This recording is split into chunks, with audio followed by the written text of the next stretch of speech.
is Fawn Weaver. So, Fawn Weaver has been fired as the CEO of the whiskey brand Uncle Nearest.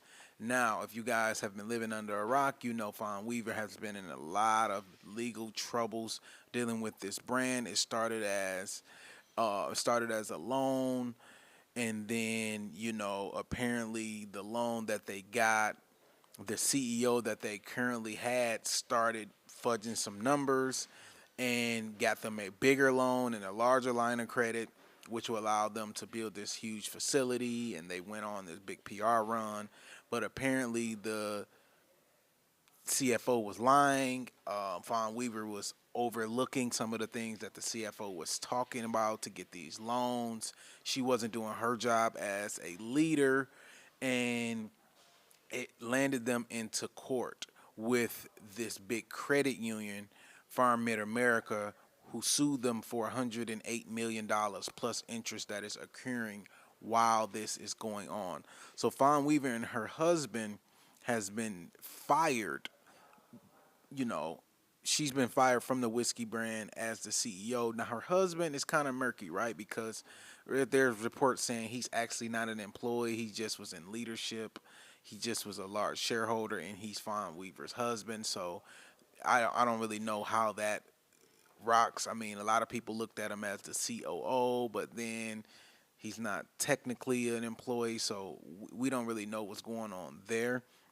But all of their computer access and access to the facilities has been revoked by the third party receiver. Now, the third party receiver is the man who's been organizing all of this nonsense. He was appointed by the judge to straighten things out because allegedly there was some documents missing. There was a lot of misinformation going around about who owns what, who runs what assets are here, what assets are there.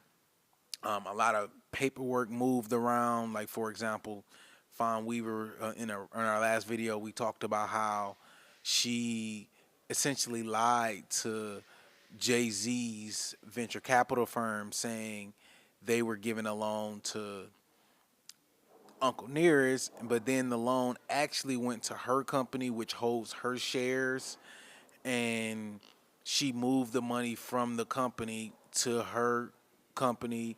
It's just a lot of activity that went around. So the third party receiver came in to straighten a lot of that out. And the inevitable came. He fired her.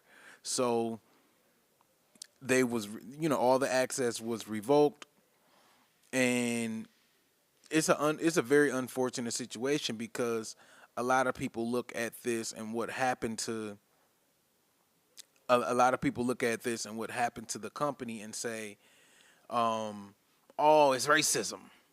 You know, they're trying to take a black-owned company. They're trying, and why those conspiracies? Uh, Multiple things can be true, and this is what I want people to realize. You can be racist towards me. You can want me to fail, but you can also loan me money based on the documents I gave you, and then the person defaults on the loan and don't pay the loan. So yeah, although I may have been a racist bank, I may have been a racist credit union, I did give you the money. I did loan you the money. I did do business with you. I did trust your judgment enough to loan you hundreds of millions of dollars. And that's what I want the audience to understand.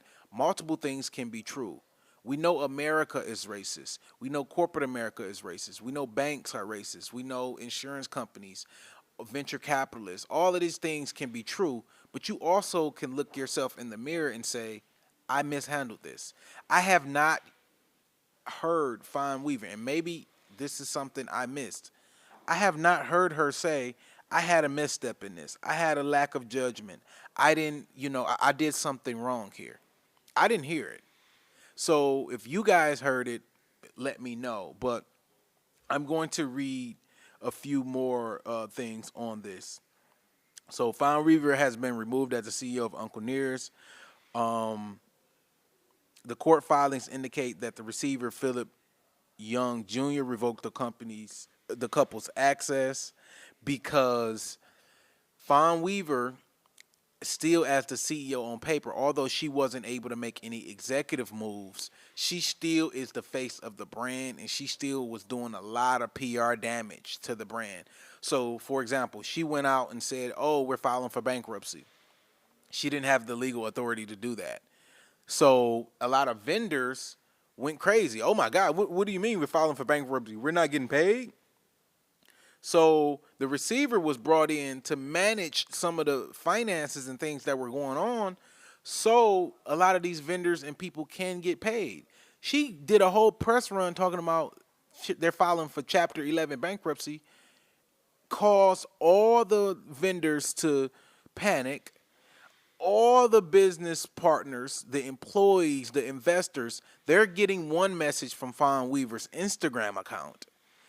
And then the receiver is in court documenting some of the things that he has found by going through all of the company records and things like that. So it was inevitable that they had to fire Fawn Weaver, because publicly firing her is a way to try to publicly silence her, even though she had a gag order and she went through the gag order. She blew through that. And I just can't wait for this to actually go to trial. Now, it may not go to trial because Uncle Nearest has been controlled by the receiver since 2025 after the lender Farm Mid America Credit Union sued them for defaulting on their loan.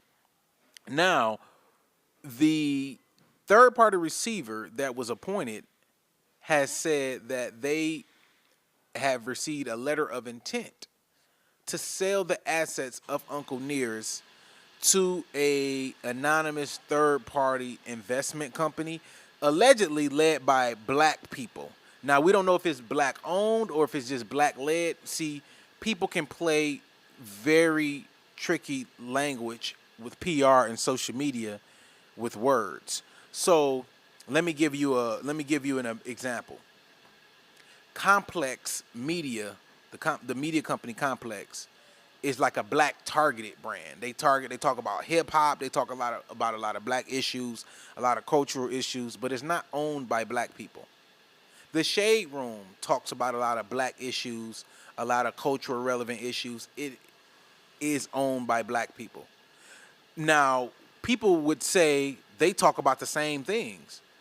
Now, let's say Complex has a black CEO. I don't know if they do or not. I'm just giving an example. Well, that is a black-led company. They're black-targeted. So a lot of people can mistake them for being black-owned, right? So this black-led investment firm could be black-owned. Black-led. They could have black executives, black decision makers. But the LP, the limited partners in the investment firm that actually own the assets and make the real decisions, are not black. The equity holders may not be black. So we don't know until a sale actually goes through. Now, there's been a lot of rumblings that Jay-Z can actually come buy the company, considering he loaned them $20 or $30 million from his venture capital firm, and they defaulted on the loan, and they did some funny business and all that with Fawn Weaver. So we don't really know who's going to be the person who's going to take over. What we do know is Fawn Weaver is out. Her husband is out, whatever end he had. And also, there's some other rumblings in here. So Fawn Weaver, one of the big issues that came out of all of this is that they had several, like 12 or 13 different LLCs to hold the assets. So all their assets were not under Uncle Nearest. They had several different companies. So they had like a Martha Vineyard property with its own LLC. Fawn Weaver had Grattan Sidney with its own LLC. Fawn Weaver's husband had a different LLC. And they had this big facility that kind of started all of this with the $50 million PR run that they talked about, having a $50 million distillery. In that $50 million distillery, it had the quote unquote America's largest bar. This is in Nashville, Tennessee. Now, in America's largest bar, it was called Baron's Bar or Humble Baron or whatever. That's a separate entity. That is not under the receivership. They recently just filed for bankruptcy. And, there was a lot of situation. Now, that allegedly was run by her husband. And he took out they had $193,000 in cash. He took that $193,000 and put it into his personal account and then loaned them $100,000 at a 9 or 10% interest rate.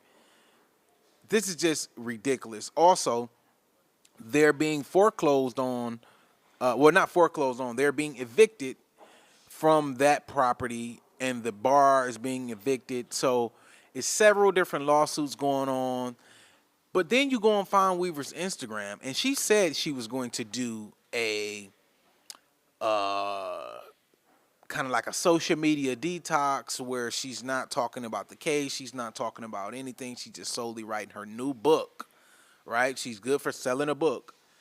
And she couldn't hold water because she's back on social media, flaunting in their nice estate. I mean, the videos that they have, I mean, you see some of the property that they are on, you're like, man, they living good, right?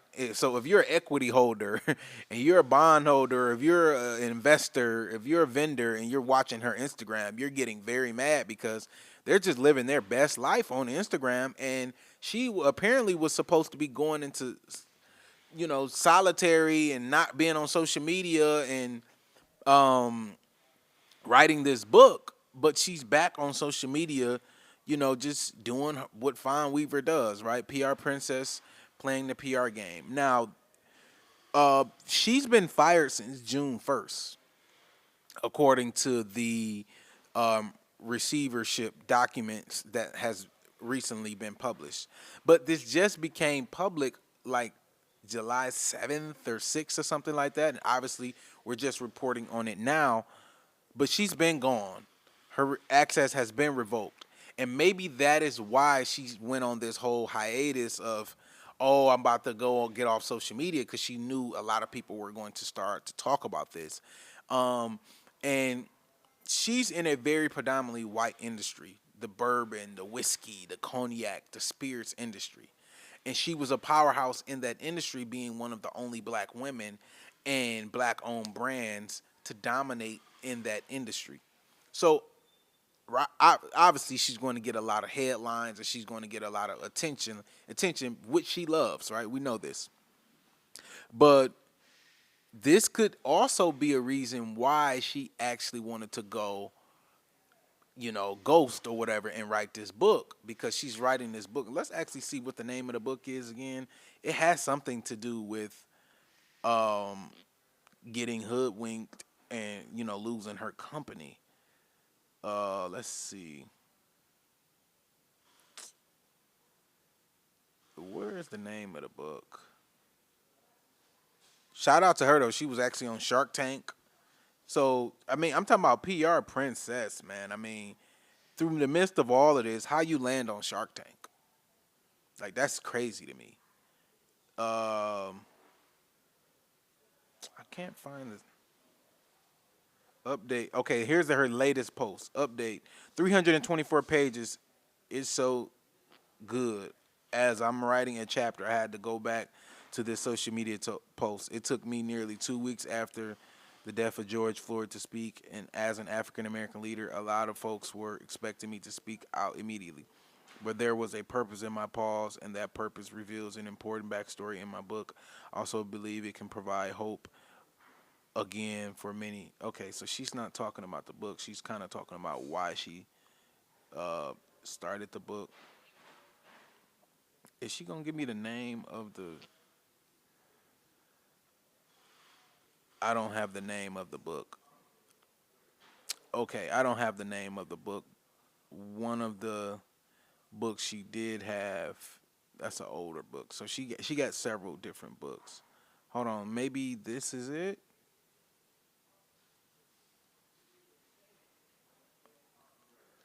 Big announcement. I'm stepping away from social media to finish writing my next book. But first, I'm off to this cognac. I'm off to cognac for meetings. Then it's back home to finish writing.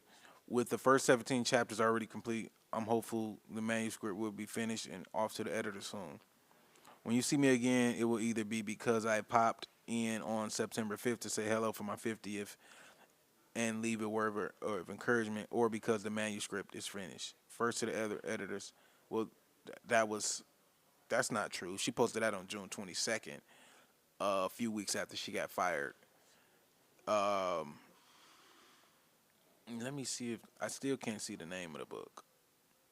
Okay, whatever. You guys get it. Fawn Weaver. That's an update on what's going on. So also they have agreed to sell the Martha Vineyard property. They were trying to push back against that. They sold their facility, something that they had in France. They're selling that, so they have a buyer in that, and they have a third party buyer for the entire company. So we're going to see and give you guys more updates on what's going on with Fawn Weaver, but she has officially been fired. And also, one of the things the receiver said is, although Fawn Weaver and the company, excuse me, had a bunch of missteps, right? Although they had a bunch of missteps, there were a lot of red flags that the Farm Mid America Credit Union missed out on and they overlooked, right? So that is kind of feeding the conspiracy that these folks probably didn't have the best interests at heart for the company. Because why would you, after seeing a lot of these red flags that was highlighted in the report, why would you not stop early and file a lawsuit early and let it balloon up to $108 million? We don't know why they would do that, or why would you continue giving money to this situation. But we'll come back with another update and report on Fawn Weaver. And, you know, there's a lot of criminal charges. The SEC is getting involved. I want the best for the business, but I also really want the best for Fawn Weaver and her husband, because I do not want to see them in jail. But there's been a lot of accusations that, is pointing to, some criminal charges. So we will keep you guys updated. Thank you guys for watching. I want to make a deal with you. On my end, I'm going to produce high quality, informative content for you to enjoy and learn from. And on your end, you're going to subscribe down below to the podcast. Now we have a 50-50 deal to build this independent media company together. And if you want to invest with us and ensure our success, subscribe down to the YouTube membership. It really, really helps us hire journalists, hire videographers, and do the investigative journalism and independent journalism that you love and that you learn from.